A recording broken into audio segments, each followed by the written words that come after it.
গতকাল আরামবাগ থেকে রাজ্যের মুখ্যমন্ত্রী অভিযোগ করেন বেলডাঙ্গা সেবাশ্রম সংঘের মহারাজ কার্তিক মহারাজ তিনি বহরমপুর লোকসভার যে ভোট হয়েছিল সেই ভোটে তৃণমূলের এজেন্টকে বের করে দেওয়ার অভিযোগ তুলে তার পরিপ্রেক্ষিতে আজকে বেলডাঙ্গা ভারত সেবাশ্রম সংঘের উদ্যোগে একটি ধিক্কার মিছিলের আয়োজন করা হয়।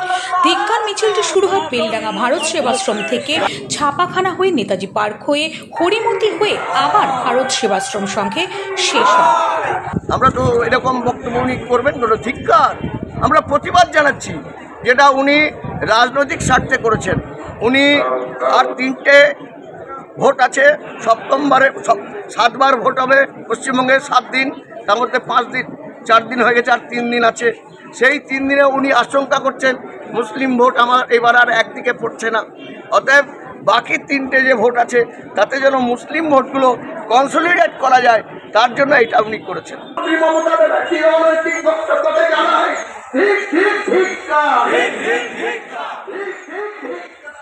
ইকুয়েশন চেঞ্জ হয়ে তো দিদি, কার্তিক মাস খুব পেয়ারের লোক ছিল দিদি, গতবার ওকে ব্যবহার করেছিল আমার বিরুদ্ধে, হঠাৎ করে ইকুয়েশন চেঞ্জ হয়ে সমীকরণ পাল্টে যাচ্ছে হয়তো।